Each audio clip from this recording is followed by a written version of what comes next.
श्रीगणेशाय नमः। ॐ नमो भगवते वासुदेवाय।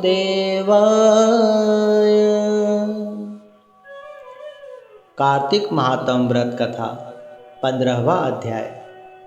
यम पंचक, दीपावली और गोवर्धन पूजन का वर्णन। श्री नारद जी बोले, हे राजा पृथु, कृष्ण पक्ष की 13 तिथि से लेकर शुक्ल पक्ष की तीजी तिथि तक यम पंचक मानी जाती है और इन तिथियों में किस प्रकार पूजन करना चाहिए वह मैं तुम्हें बतला रहा हूँ। तुम ध्यान पूर्वक सुनो। कार्तिक महीने के कृष्ण पक्ष की 13 तिथि को संध्या के समय घर के बाहर या नगर के बाहर दिया अवश्य जलाना चाहिए। दिया जलाकर इस मंत्र को पढ़ना चाहिए। मृत्युना पाशहस्तेन कालेन भार्यया सह त्रयोदश्यां दीपदानात् सूर्यजः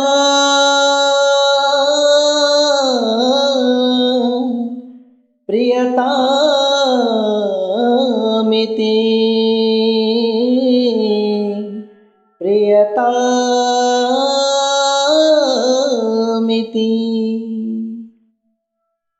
भाव। मृत्यु पाशधारी काल और अपनी पत्नी के साथ सूर्य नंदन यमराज त्रयोदशी को हमारे द्वारा दीपदान करने से सदा प्रसन्न हो। इस मंत्र के पढ़ने से श्री यमराज प्रसन्न होते हैं और अकाल मृत्यु का नाश होता है। इस दिन श्री कुबेर देवता और भगवान धन्वंतरी का विशेष पूजन करना चाहिए। इस दिन भगवान धन्वंतरी का जन्म हुआ था। जो जीव नरक से बचना चाहते हैं उन्हें पानी में तिल का तेल डालकर अथवा तेल लगाकर स्नान करना चाहिए। 14 के दिन तेल में लक्ष्मी का निवास माना गया है और जल में गंगा जी का निवास माना गया है। इसलिए जो जीव इस प्रकार स्नान करता है वह नरकों के दुखों को नहीं देखता है। तीर्थों में स्नान अत्यंत शुभ माना गया है। इसलिए स्नान करने के बाद दक्षिण दिशा की ओर मुख करके श्री यमराज जी के नाम का तर्पण करना चाहिए और हाथों में तिल लेकर अपने अपने पितरों का नाम लेकर जल से 3-3 अंजलि तर्पण करने चाहिए। अमावस के दिन प्रातःकाल उठकर स्नान आदि करके भगवान का पूजन करें और संध्या के समय किसी भी मंदिर में, किसी भी धार्मिक स्थल पर, तुलसी के पास या किसी भी पुराने वृक्ष के नीचे, गौशाला में, किसी भी नदी या तालाब के पास अथवा कुएं के पास, किसी भी बगीचे में अथवा बावली पर दिया अवश्य जलाना चाहिए। इससे भगवान की कृपा की प्राप्ति होती है। अमावस के दिन दिए जलाकर श्री महालक्ष्मी का पूजन करना चाहिए और इस प्रकार कहे, हे प्रज्वलित ज्योत, तुम देवी स्वरूपा हो।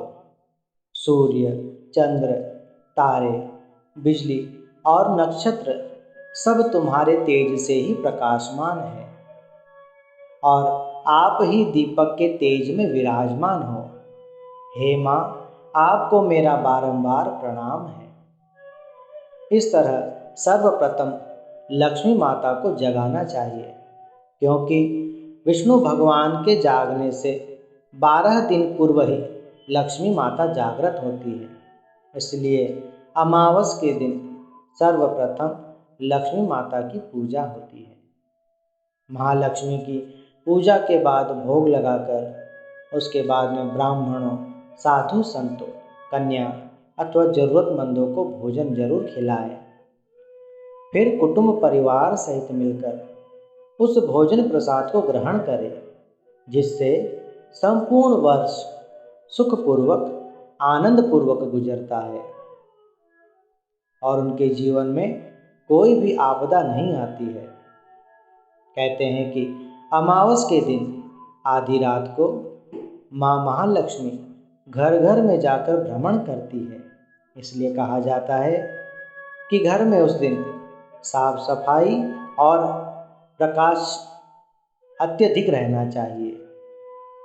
घर में निरंतर दीपक जलते रहना चाहिए अथवा बिजली द्वारा घर प्रकाशित होता रहे, जिससे माँ लक्ष्मी हमारे घर में आए और उन्हें बड़ा आनंद प्राप्त हो और वे हमें आशीर्वाद देकर जाएं। अमावस के दिन जिस घर में स्वच्छता नहीं होती अथवा अंधकार छाया रहता है, महालक्ष्मी उस घर से लौट जाती है और वहाँ अपना निरादर समझकर फिर दोबारा नहीं आती है, जिससे उस घर में दरिद्र आकर अपना निवास कर लेती है। इसलिए इस दिन विशेषकर माँ के स्वागत में स्वच्छता, घर की जगमगाहट और प्रकाश का महत्व माना गया है।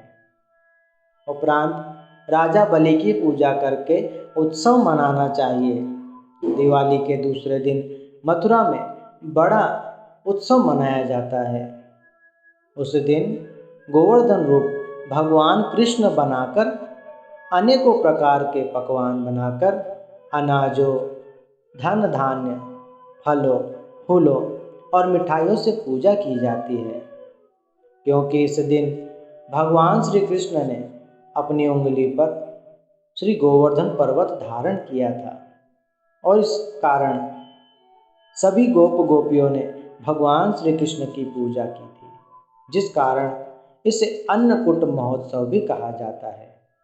इस दिन गोवर्धन भगवान को फल, फूल, अक्षत, वस्त्र, चंदन इत्यादि चढ़ाना चाहिए।